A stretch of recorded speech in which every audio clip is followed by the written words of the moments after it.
Well, welcome. Bienvenue. Thank you all very much for joining us on this a wonderful Famous Five Friday, which also is in Calgary, where I am, the parade's day for the Stampede Parade. And it means once Stampede starts, that there is the possibility of going and eating pancakes almost, well, every morning, sometimes several times a day, in the sunshine, on hay bales, listening to country music. A wonderful time when everybody is your friend and we get to enjoy what some of the aspects of what has built Canada and who has built Canada. And in that we are chatting today. Please continue. Your chats are informative and encouraging, and we read every one of them. And then please join us for the après pink tea, which follows this program, because both Her Honor and Acadia University's Késa, Munroe, Anderson will be joining us, and you can ask your questions directly to them. It's now time for us to have your land acknowledgement, because it's important that we realize that by doing the land acknowledgement, we're trying to figure out how best for all of us to live together. And the land acknowledgement says that we are all treaty people. So thank you, all treaty people, whether you live in Treaty 8 like I do, or I'm not sure the treaty numbers from Her Honor and Késa in Nova Scotia, but we are all treaty people. The Famous Five Foundation has benefited from a number of wonderful partnerships over the years. And one of the best for lasting nearly 20 years has been our partnership with Enbridge. Enbridge is our presenting sponsor for these virtual pink teas, for which we are very grateful. And they've helped up with a number of other programs as well, too. Now, usually, an impressive female spokesperson comes from Enbridge to introduce our illustrious panel. But today, Enbridge has chosen to ask a representative from Black North Initiative, just one of the many charities that Enbridge supports, but asks them to do the introduction of these two very impressive women. So, Tatande Mahaka is the program manager at Black North Initiative. She grew up in Zimbabwe amongst very strong women. Since coming to Canada, she has earned a master's in international and intercultural communications at Royal Roads University. Tatenda also is a volunteer, and she spends time with the World Vision Canada, with the World University Service of Canada, and with the UN's volunteer program. Tatende wants us to be more powerful, more exceptional, more passionate, like Viola Desmond and the Famous Five. Now, I'll be back in just a little while, but it's my great pleasure to turn the program over to Tatende and to Her Honor Mayann Francis and to Késa Munroe Anderson. Over to you, Tatende. Enjoy, everybody, and thank you for joining us today. Thank you, Francis. It is my pleasure to begin the tribute to one of Canada's civil rights champions, the amazing Viola Desmond, by introducing the remarkable woman who secured her free pardon and our accomplished VIP host. First, the name Viola Desmond needs to be known and respected by all Canadians. She was a very successful businesswoman long before most women in Canada had their own businesses. Then, as you already know, racism reared its ugly head even higher. Today, however, we are going to meet another incredible Canadian woman whose own life is filled with many achievements.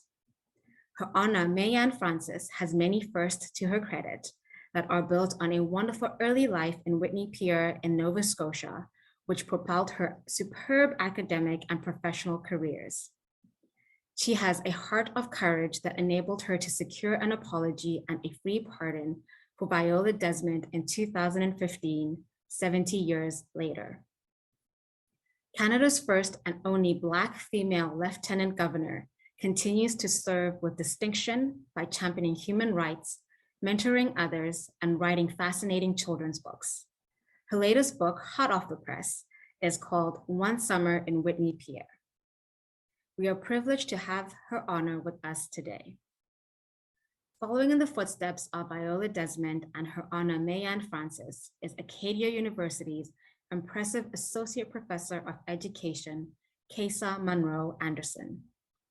This respected change agent has a sterling career as an educator and has also led initiatives that foster the creation of opportunities for African Nova Scotians and other marginalized groups so that they prosper and attain their fullest potential. And that's what the Black North Initiative and Enbridge support too.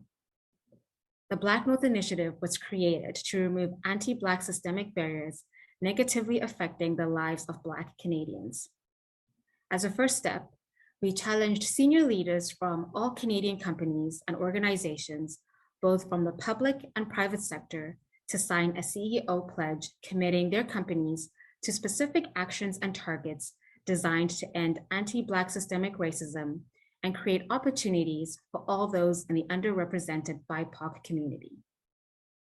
To date, we have close to 500 organizations that have committed to the pledge. Corporate Canada was bold enough to take up the challenge to add gender diversity to Canadian boardrooms and executive suites by declaring policies, setting specific targets, and holding itself accountable, and is now well on the way to reforming the system. Now it is time to do the same thing for Black and BIPOC Canadians. It is now my esteemed pleasure on behalf of Enbridge and the Black North Initiative to say, Professor Munroe Anderson, please begin today's virtual Pink Teas tribute to Viola Desmond. Thank you.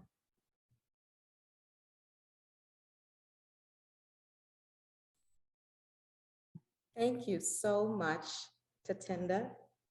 Thank you for your kind introduction, and thank you to the Famous Five Foundation for having me as your VIP host today. I extend warm welcome all the way from Mi'kma'ki, otherwise known as Nova Scotia, the unceded and the ancestral territory of the Mi'kmaq people, and the birthplace of African presence in our country, Canada. It is my pleasure to be here with you today.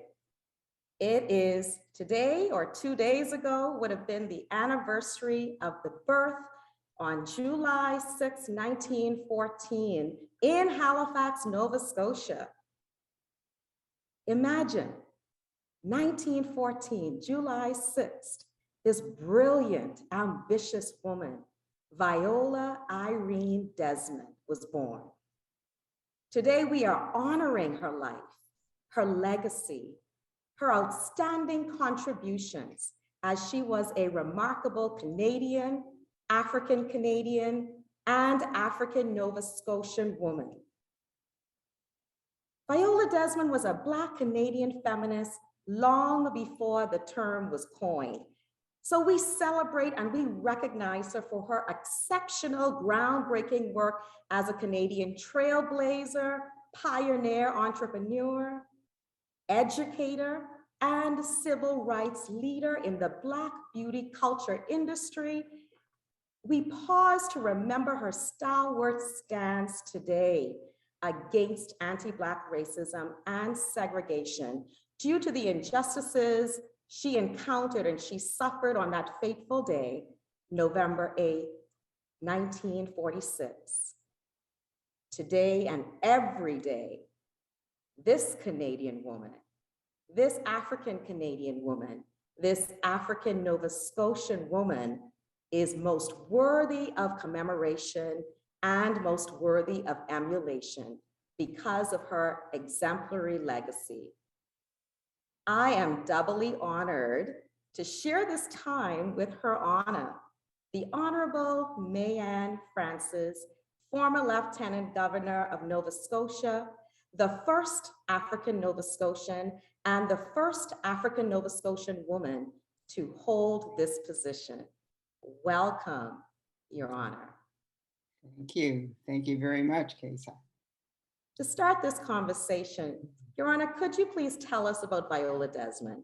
What made her life so outstanding?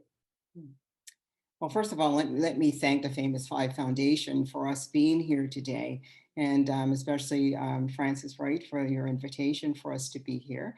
And I'm just so happy that you're here, Késa.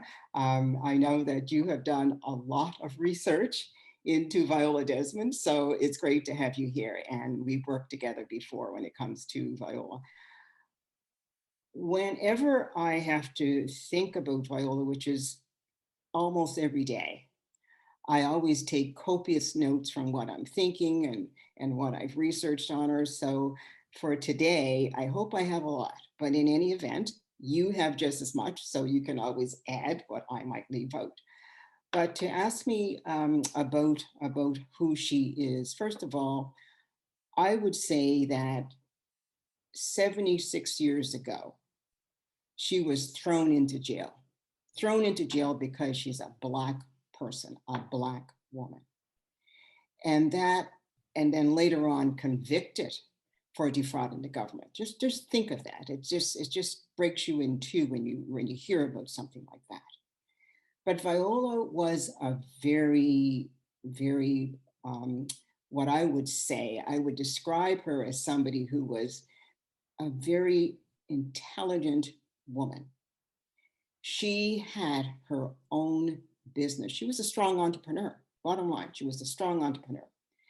And she had her own business place for beauty. She even had a school about beauty for people, Black women to go to the school and also understand and graduate in the beauty business so they can even start their own business. So she was somebody that was clearly, she cared about community, she cared about other people. She also was involved in real estate. You see, her family, her father and her brother, and even her husband, they were the first to have the business of barbershops. First Black people to have it, I should say. So that was extremely valuable for them to do that. And when Viola was in her beauty business, she also had her own makeup. She made makeup, wigs, which I would love her for. So she was into all of that. So she was somebody who read and who studied, and she studied over in the United States about the beauty business because she was influenced by Madam J.C. Walker, an American who was extremely successful in her business too, and she was the first Black person to be a millionaire in the United States. But when you keep looking at Viola's history, you will also find out that she was a teacher at first, because when she graduated from high school, she wanted to be a school teacher. And she couldn't go to any place to study to be a teacher because she was Black. They did not allow Black people to come and study for teaching. But nonetheless, when she graduated from grade 12 at a very high level, she did take a certificate from that, which also allowed her to teach. So she taught school in North Preston and also in Hammonds Plains. And while she was teaching and everything, she was also somebody who liked to read, which is so important. And she read about Madam J.C. Walker. And that's where she got the influence and the ability to basically say, you know what? That's another dream. I'm going to do that. So she was a very successful entrepreneur. So that's a little bit of information about her. There's all sorts more because she was somebody who was very strong with her family. She helped her sister, who's Wanda, who just recently passed away in February. She did so much. And her personality, she was a very, very lovely, nice person. Thank you, Your Honor. And certainly, I very much admire Viola Desmond. When I think about the many barriers she navigated to become the outstanding woman that she was, and to extend her arm, not only to making a better life for herself, but as you said, making a better life for other Black women and others in the Black community and beyond. And I see her as a promoter of Black pride and being proud of who we are as Black women through her makeup and her wigs. That beauty belongs to Black people as well. And that was important, and Black women as well. Very important then, and still very important today. And also thinking about, the fact that she didn't allow the barriers that were in place in Nova Scotia, where there was no school, for her to attain her education as a beautician. So she went to Montreal and then on to the United States. So a woman who knew how to navigate the system to accomplish what she wanted to accomplish. Now, during our conversations, you mentioned that you have a special connection with Viola Desmond. And you played a special role in the fact that people across this country, across North America, and across this world for that matter, now know her story. What sparked your special connection with this phenomenal Canadian woman?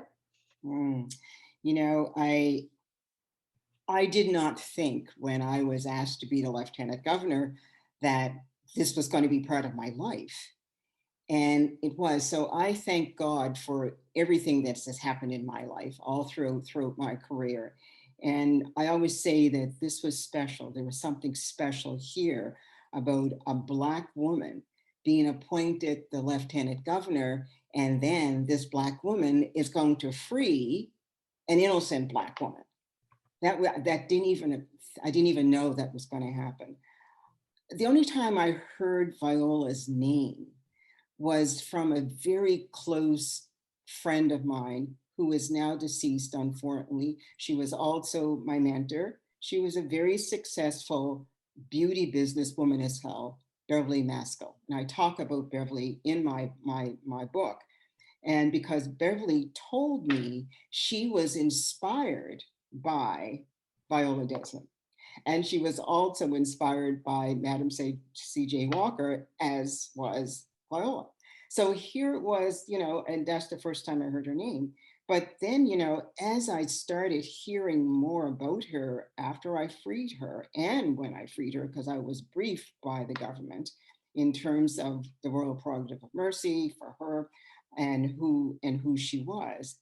So I see Viola as somebody who was extremely intelligent, courageous, compassionate, and she was a caring person. And I said that earlier, how she cared about the community, how she cared about her family, and so forth. So, when I realized that I was going to be briefed, I did some more looking into it myself. Viola, she also valued education. And I salute her for that, because I too value education. I also value people who are entrepreneurs. Viola was an entrepreneur.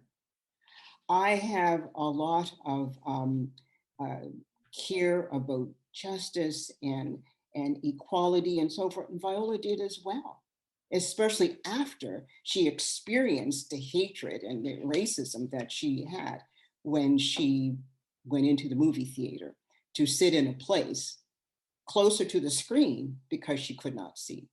But in any event, I truly feel that she's always in my heart, and she will be in my heart forever, because I do feel that we have the values that I like about her, I have them as well. And so I feel that connection is there. And I thank God about this, because she's she's Canada's history that we need to know about. So I thank God that I'm very part of her. And until the Lord calls me home, I'm going to make sure that I continue doing whatever I'm asked to do about Viola, or whatever I think I want to do. So I do have dreams about things that I want to do, and I am going to do them. And I just think she's just a very valuable person to me, and spiritually, she's in my heart. And absolutely inspiring. And I can tell, Your Honor, that you have been inspired by Viola Desmond. Now, thinking back to when you served as Lieutenant Governor of Nova Scotia, as you explored what was required for the full pardon, and why it was a free pardon from Her Majesty Queen Elizabeth II that was required in order to right the injustices that Viola Desmond incurred that were committed against her. What did you find out about Viola Desmond's life and legacy that inspired you to push and pursue this particular action? Mhm. Well, one of the things that I always like to say about the freedom that was given to her by me, the only person that can get the Royal Prerogative of Mercy free pardon is somebody who's innocent. And the only person that can grant that is the Queen herself, somebody who I admire and respect. And of course, I represented her. And it would be the Queen's representative who would grant the freedom. So I always like to make that clear as to who gets the free pardon. They are innocent people. And Viola clearly was innocent. She did not commit any crime. So when I was told that the government at the time was interested in freeing Viola because Viola's sister Wanda was pushing this for quite some time. She wanted her sister to be free because she was innocent, but she was treated like she committed a crime, and she did not commit a crime. So being briefed by the government and also by our own office, the Lieutenant Governor's office, really touched my heart. And I had to stay calm because it also made me so annoyed as to what happened to her. And also keep thinking that, we still have so many problems in today's world. And even in of course, in Nova Scotia. And to think that it took us over 60 years to grant her freedom, okay? So one of the things that I would like to share with you and share with everybody today is some of the comments that were made at the Royal Prerogative of Mercy, okay? And everybody has to understand that the only way that I would have done the Royal Prerogative of Mercy is by saying yes to the government. I accept your recommendation about freeing Viola. Now I'm going to read to you what the Attorney General at the time, his name was Ross Landry, what he said on the day of the Royal Prerogative of Mercy. Here we go. Mrs. Desmond was an innocent woman. And in 1946, the Crown made an error, he said. Wanda Robinson, her sister, joins us today, he said. She sent a letter to the town of New Glasgow about the injustice served to her sister. The New Glasgow mayor and legal counsel were ready to take action. This was a clear case of racism that should have never occurred, and the time has come to do something about it. That was the Attorney General's comment.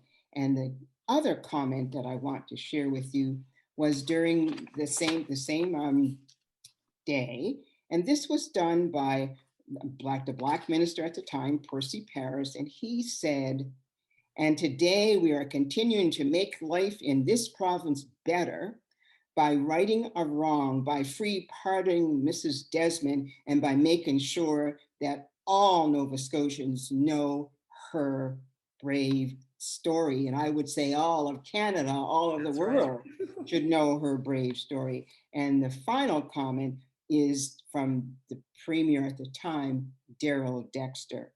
And he said this: the arrests, detainment, and conviction of Viola Desmond is an example in our history where the law has used to perpetuate racism and racial segregation. This is righting a wrong that has left a prominent blemish on the province. Viola Irene Davis Desmond was a woman of incredible character and dignity. She was a pragmatist, but she also fought for what she believed in. Mrs. Desmond was not an activist, but she was and remains today an inspiration, a a role model, a true Nova Scotian, and I would argue, he said, a Canadian hero.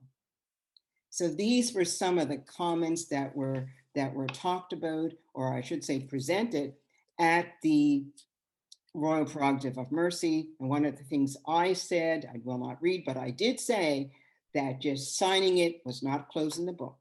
Viola was going to be in our life, in our generation, in our community, in the world forever. Her legacy was going to be there because of her history. So that's what was my sense of the Royal Prerogative of Mercy, free pardon.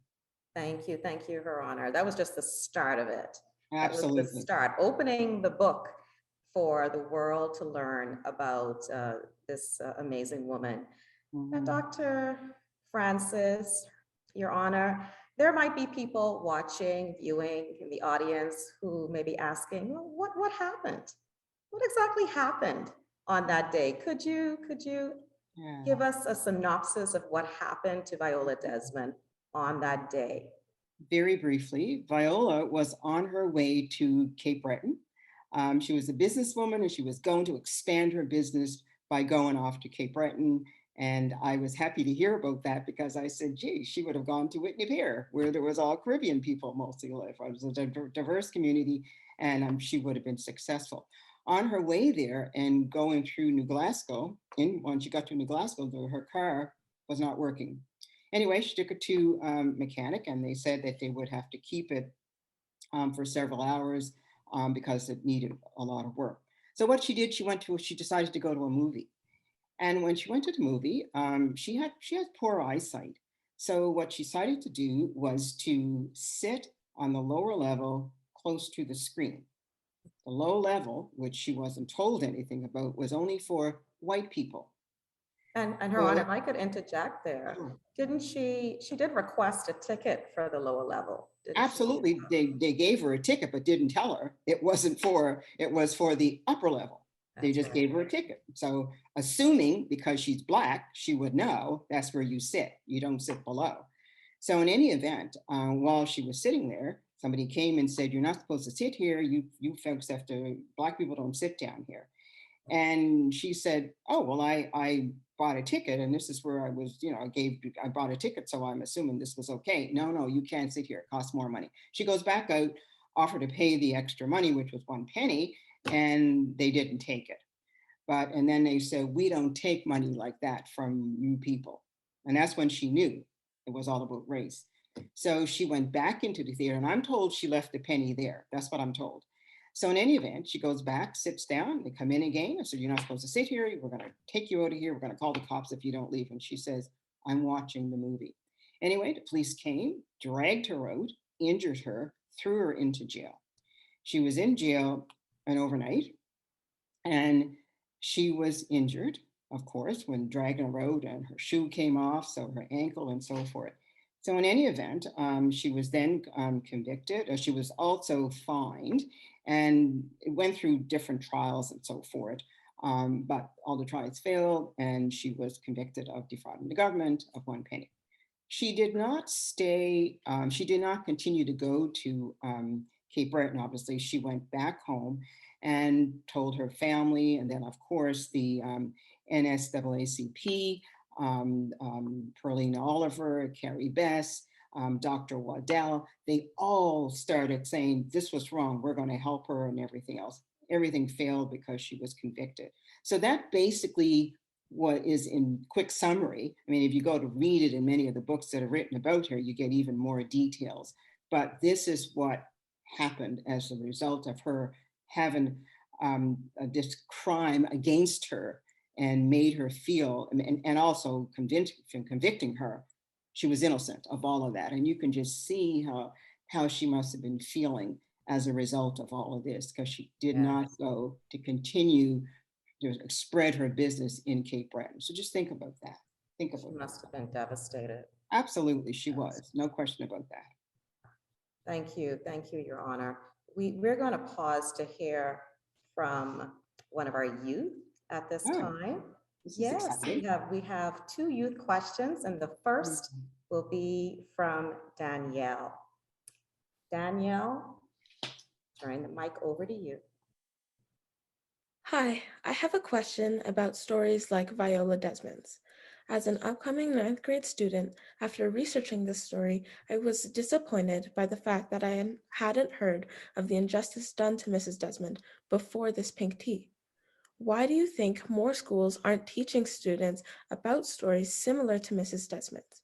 Thank you.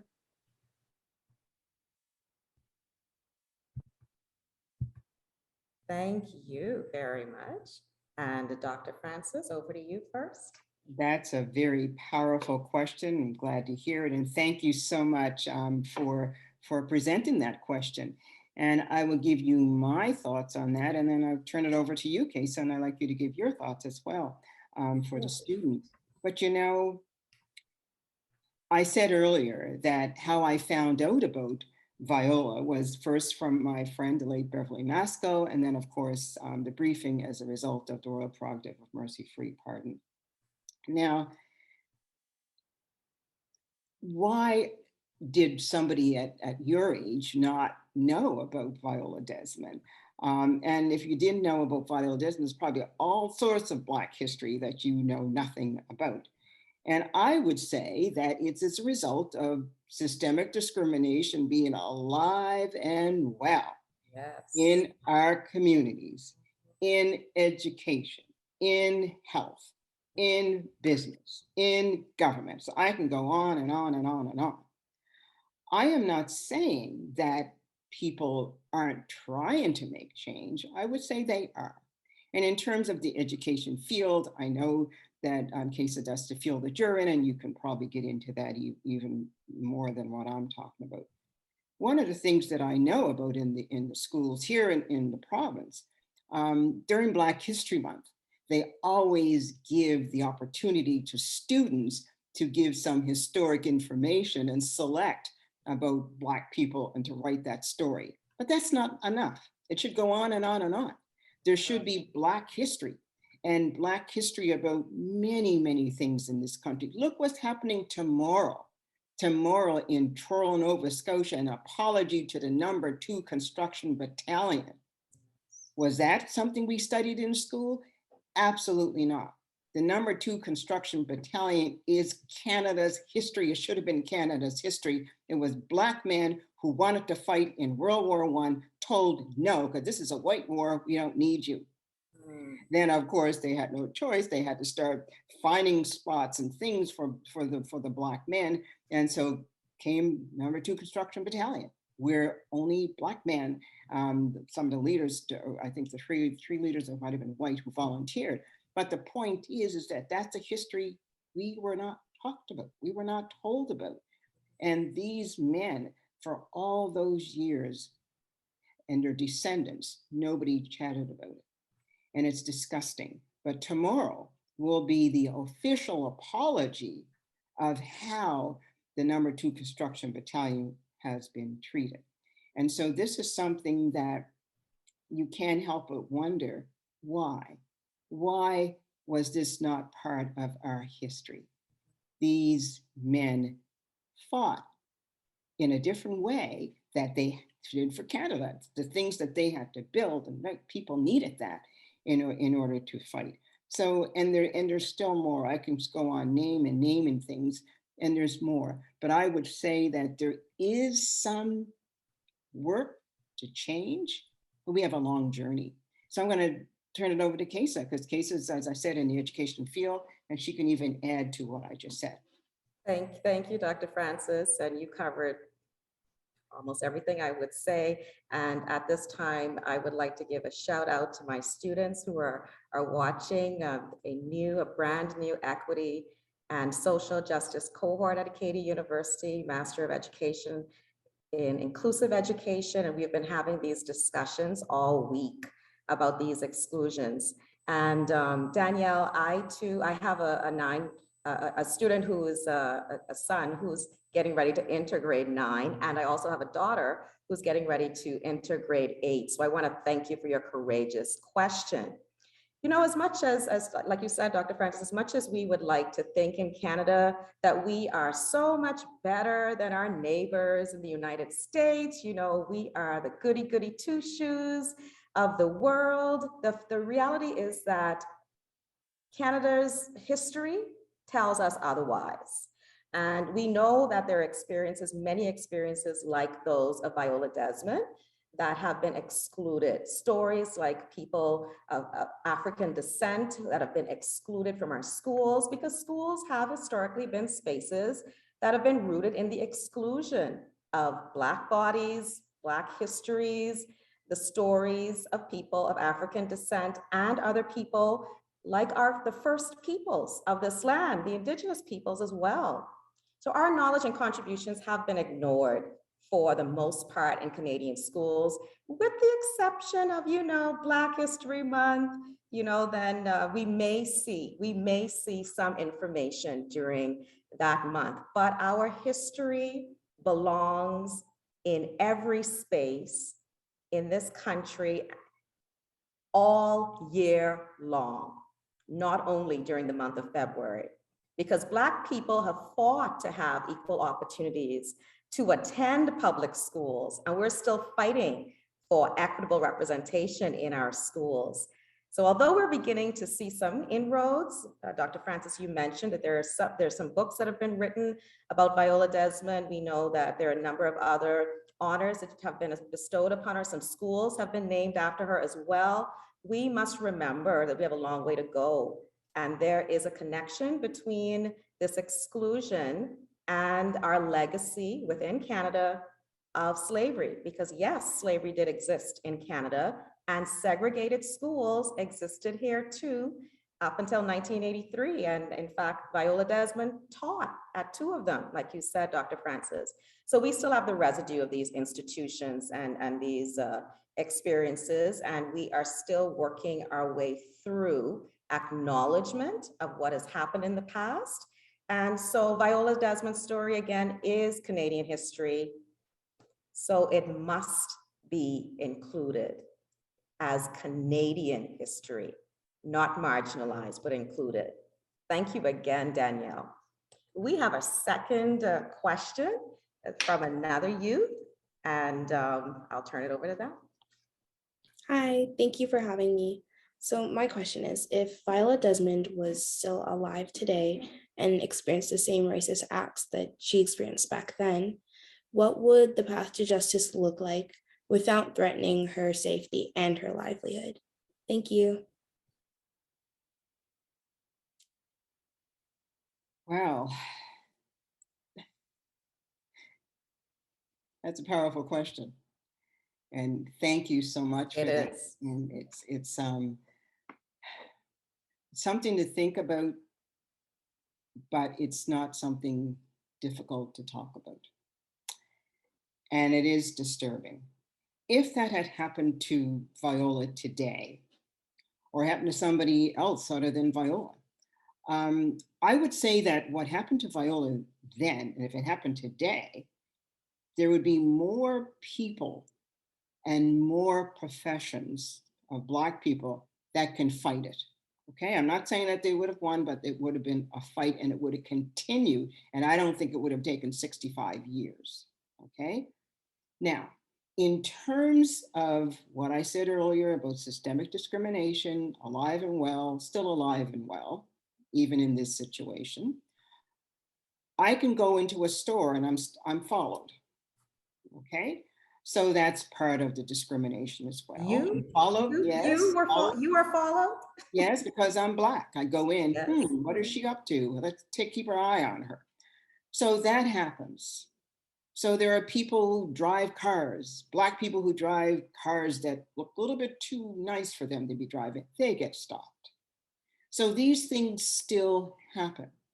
However, what happens today, we have quite a few organizations and committees who will fight this, fight it publicly, fight it legally, because we have a good number of Black lawyers, a good number of social workers. We have, our population is growing in terms of people of color or Black people or Indigenous people in professions that can help get through help us individually, and all of us, I would say, to get through some of this racist behavior that we experience because of the color of our skin. Now, is it difficult? Of course it's difficult, but we were not going to stop it. You have to keep going to do this. And it does happen. Just remember, when George Floyd was murdered in 2020, all of a sudden, everybody's eyes woke up, white eyes woke up, and not only in the United States, in Canada, and around the world. Oh my gosh, Black lives do matter. Our lives mattered all the time, but that brought people's attention of what happened to George Floyd. So I have a hope that things will continue to improve, even though there's still some things that are around that we don't want there. But I encourage the next generation to read, to study, get educated, be proud of who you are, and just continue forward for freedom and for justice. I think that's important. So I'm going to leave the rest to you, Késa, because I know that you have involvement as well. Thank you, Your Honor. Thank you, Tunde, for this excellent question. And it's unfortunate that you have to pose a question like this today, but the truth of the matter is that Viola Desmond would probably experience very similar, have very similar experiences as she did back then. And that's because, as Dr. Francis said, we are still being followed in stores. We are still being stopped by police. And we have the statistics and the reports to prove it. But above that, we have the stories of Black people, African Canadians, African Nova Scotians across this country to prove it. And I agree with Dr. Francis. We have more opportunity because of the internet, because of social media. We have more opportunity to spread the word on what has happened. It's much easier. And, you know, Viola had the Clarion, Dr. Carrie Best's newspaper, and her son, Calvert Best's newspaper. That allowed people to learn the full story about what happened to Viola, not somebody else's narrative about what happened, that she was a criminal. No, but that she was discriminated against because of the color of her skin, and that Carrie Best had also, she and her son had also experienced that discrimination in the same theater in New Glasgow where they lived at the time.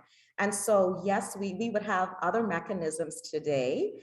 We also, as Dr. Francis said, we could rely on those community organizations. I think about the Decade for People of African Descent Coalition, which was formed as a result of the United Nations International Declaration for the Decade of People of African Descent, which we are still in. And I think about the fact that we have a brand new African Nova Scotian Justice Institute. You know, this is historic. That's never been in existence before. We also have legislation that did not exist when Viola Desmond had this experience, which is the Nova Scotia Human Rights Act. So we have a protection by law where race is covered as a protected characteristic under the Nova Scotia Human Rights Act. And there is a Nova Scotia Human Rights Commission where Viola Desmond would be able to file a complaint. And those are all, they would be new in comparison to the time when she when she lived and had this experience. But there's one thing, a part of your question, Tunde, that I'm sorry that I couldn't give, you know, a more hopeful response in terms of whether or not her livelihood would be threatened and her safety, because I would say in 2022, because of what we see in the news headlines, on the news, what we know about that happens in our communities, there is no guarantee that she would be any safer, that she would be, that her livelihood, her business would be protected more so than back in 1946. Thank you so much for those questions. Your Honor, how are you doing? I'm fine. Enjoyed the two questions. They were wonderful. Yes, And yes. it's, you know, when you hear questions from people that young, we got problems still. And you know what? We have problems, but we know that we also have promise. I'm Yeah. thinking about, you know, Absolutely.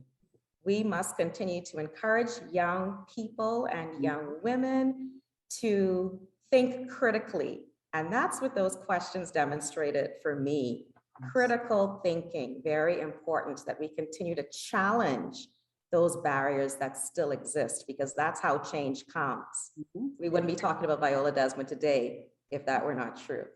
And it's clear that they want change and they want an answer. So I'm hoping that they will continue to have hope, continue to want change, and also recognize what challenges they need to overcome. And I want them to get education. I want them to read. I want them to love themselves and just be smart. And they sound very smart, but to know that they need to be united with everyone to bring about change. Absolutely. So there's, you know, my mind always reflects on Viola's story, wondering what was the impact of what happened to her. I can imagine. Unfortunately, we don't have a record from Viola Desmond herself, but we would imagine and we would know as Black women, Your Honor, and myself, we have experienced anti-Black racism. And many people who know her story are unaware of the traumatic experience that Roseland Theater incident was for her, would have been for her. So could you please speak to what Viola would have experienced after she encountered anti-Black racism in such a public way? Because we know that her court case was unsuccessful. Mm-hmm. To experience racism can have a psychological effect, and it can also have a physical effect. And I believe for Viola, she had a physical effect because she was injured when she was thrown into jail. And the psychological effect, I'm not a psychologist, but I think it did impact her in that way. Because what it did do for her, she knew that she was going to have to fight for justice. She was treated this way and she was innocent. Mm-hmm. So I asked her sister, the late Wanda, I said, how come she didn't continue to expand her business? So Wanda said she was tired. Mm. So you think about that. And when you start reading many of the stories about her, you realize that what she did do was make sure that she brought a good conclusion to what she was working on. But then she was affected, her marriage was affected. You know, that hard work that she was doing, and also just at that time down in the 40s, where the discrimination and where she was arrested, it embarrassed her sister, and her sister wrote about that in her book. So I would think that she was affected in that way. She was tired, but you know, it didn't take away from, I should say, it took away from her, I would say, her dream of making her business bigger and bigger. And think of what was lost to this country.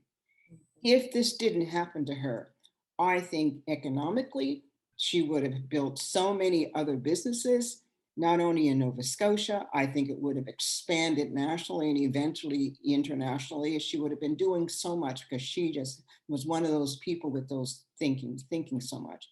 So when what she did do is that she started to look at another thing of business, which wasn't a big thing, but it was. And so when she died in 1965 in New York City, she was working to assist entertainers.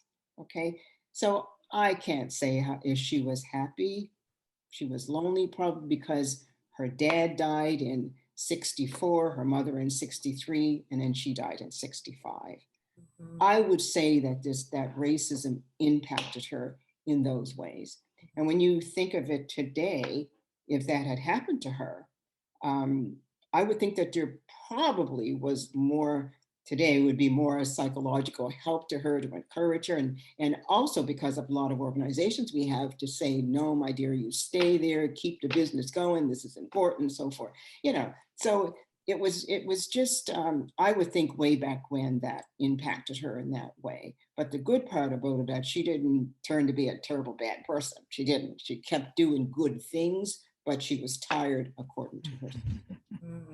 Yeah, she was cast as a thief. Yeah, For evading she was. taxes. Yeah. Yes, imagine, a businesswoman having her reputation, feeling that her reputation was ruined. So as you said, that psychological, emotional, spiritual impact and brokenness that would have been the result of that, an embarrassment to herself as well.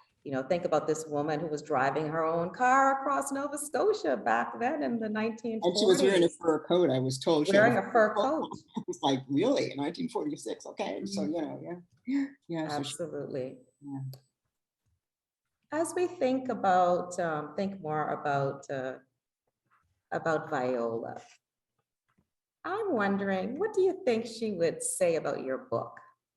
What would she think? What would she say about your new book? Because as you said, she was on her way to Sydney, and because we know the demographics of Sydney, well, she was on her way to Cape Breton, but we know the demographics of Cape Breton at that time and where she would most likely been going because of that large group of African Canadians who came over actually from the Caribbean. What do you think she would think about this book called One Summer in Whitney Pier? Well, I think she would have been happy one summer in Whitney Pier, because she was on her way to Cape Breton, and I'm pretty sure she would have ended up in Whitney Pier, because Whitney Pier was a place where, I was very proud and glad to have been raised there, because it was a place long before multiculturalism was a word. That's the way Whitney Pier was. People were all from all over the world, from the Caribbean. And so I would think that her business would have got extended in the Caribbean community, and maybe even in the larger community, because in the book, there's pictures and a little story about where the church always had events outdoors. And it was people from all over the pier would come and buy things. So I'm pretty certain her little business would have been there as well. So, because you would not only have buying food, when we have that, we had not only food, I said, we had clothing, and there was also jewelry, and there was also some makeup. And so that would have been her if she would have been there. But this was long after her. But I think that she would have, I hope, been pleased with the book. And at that, and looking at it now for her, she would have said, if it didn't happen to me, see, I would be in the story too, which is true. At least I would have put makeup there for sale for her. Yes, if I may, I would like to join the two of you. And I'm glad to hear about the recommendations to read Dr. Francis's charming children's books, which I have here, which are wonderful. But I would also encourage everybody to read her biography. Well, I was hoping we might have time to highlight some of Dr. Francis's incredible stories of her own life, but you can see the type of person that she is, the type of leader that she is, that she has shown through her actions, through her words, what is very important. And so it is now my pleasure to say thank you to the program participants today, particularly to Her Honor, Mayann Francis, and to Késa Munroe Anderson from Acadia University. And because we're at a tea party, we're a group of women talking about how to improve our lives and the lives of others. I would ask you to take hold of a cup of tea or a glass as we do a toast to each and one of these wonderful people. But to say a really profound thank you to Her Honor, we have asked a young Nova Scotia poet by the name of Damini to read her tribute to Her Honor, Mayann Francis. So Damini, over to you, please.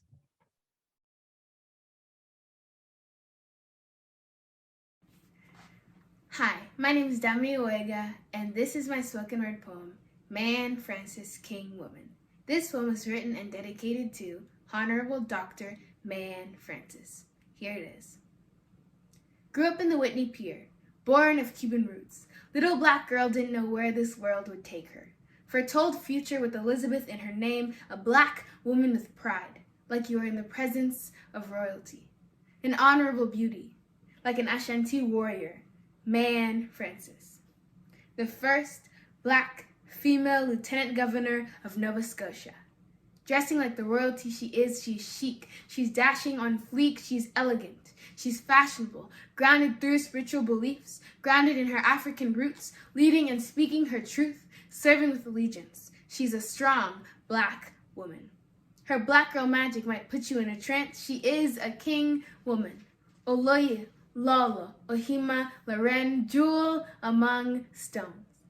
Leading her people with courage like Moremi, Oni Oba Obiri. Wow. Wow. So thank you very much, Damini, for that awesome tribute to Her Honor Mayann Francis. So if we might raise a glass, a teacup in toast to a remarkable Canadian leader, to Her Honor Mayann Francis. Thank you. And a second tribute, and this is to her colleague today on the screen in the virtual pink tea, and that is to Késa Munroe Anderson, who has brought with their questions to Her Honor Viola Desmond to life. And so a tribute, a toast to Késa Munroe Anderson. Thank you, Késa, for being our VIP host today. Thank you, Francis. Thank you, everyone. And I think it's only fitting that we have a toast to Viola. She may be dead in body, but she's certainly not in terms of accomplishments or importance. And that was so beautifully brought out by Her Honor and by Késa. And so a toast to Viola Desmond and your promise to tell 5 other people about Viola Desmond. To Viola. To Viola. And our virtual pink tea today was certainly enhanced by the young people of Canada. What remarkable questions Danielle and Tindy asked. And thank you very much, Your Honor and Késa, for your very thoughtful responses. Joining us today also from Black North Initiatives was Tatenda, and the poem in tribute of Her Honor by Damini. So a group toast of appreciation to these remarkable young people. Thank you.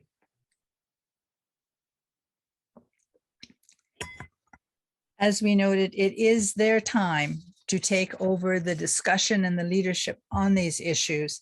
And so we know, having seen a glimpse of what they are able to do, that things are definitely going to improve. And now I would like to bring you a few words and some news about the Famous Five Foundation.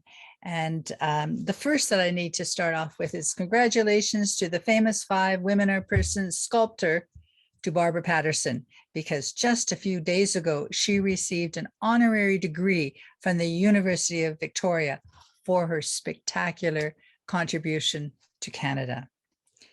Please keep nominating women for recognition.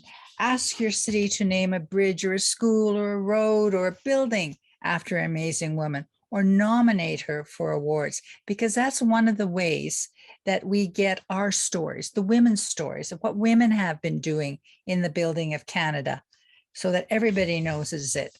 So if you need some help, give us a call, email us, and we'll be happy to coach you as to how best to get this recognition.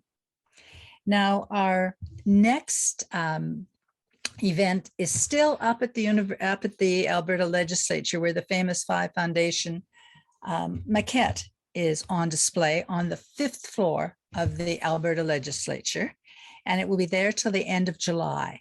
And then it will go to the University of Saskatchewan in Saskatoon, thanks to their Chancellor Grit McCreath, a Famous Five protege of many years. Then it will go in September, October to Ontario. So we hope to see you in person at some of these venues. It's been wonderful to be together virtually, and I look forward to greeting everybody from coast to coast for our next Pink Tea, which will honor an incredible Indigenous woman who has led the fight for non-Indigenous, no, this is not right, who has led the fight for Indigenous women to maintain their status as Indigenous people, even though they married non-Indigenous partners. Her name is Jeanette Corbière-Laval. So she will be with us on August the 12th with her daughter, Dawn Laval Harvard, and they will talk to us, share with us their struggle over decades of years when the Supreme Court said no, Indigenous women should not maintain their status if they marry non-Indigenous partners, and how the government of Canada said no, and how the chiefs, of course, at that time, mainly male chiefs, said no. But Jeanette and her buddies continued and finally succeeded. So she'll be with us, as will her daughter, Dawn Laval Harvard, who is a professor at Trent University and also the director of the First People's House of Learning at Trent University. And it will be a 3-generation event because Dawn's daughter, Amber Cooper, is going to be joining them as well. So that's August the 12th. And on September the 9th, we will have another remarkable advocate for women's freedom, for women's empowerment, and that will be Dr. Rupinder Tour, who will tell us why she thinks reproductive freedom, women's reproductive freedom, is very empowering and can overcome poverty and abuse. So amazing women coming up. It's thrilling, isn't it, to meet all these women who are building Canada or who have built Canada. But now the torch is over to each and every one of us. And that's why our final toast is to each and every one of us, because we are leaders too. If you don't think so, please think again, because you are to people you know and to people that you don't know. And so I would like you to say in a strong, clear voice, to me, I'm a leader too. So this is your toast to you, your promise to you as a leader. So to me, I'm a leader too. To me, I'm a leader too. I'm a leader. Well, this truly brings us to the end of this absolutely important and inspiring virtual Pink Tea. Our thanks again, Your Honor, and Késa, and all the young people who contribute to it. I hope you will now continue chatting, but also join us for the après Pink Tea, where my colleague, the vice chair of the Famous Five Foundation, Kelly Patolis, will be the host, and you can talk directly to these two women and ask your questions or thank them very much for their leadership and draw more inspiration from them. So, miigwech, merci. Thank you very much. Thank you. Keep being a leader. Thank you. Bye-bye.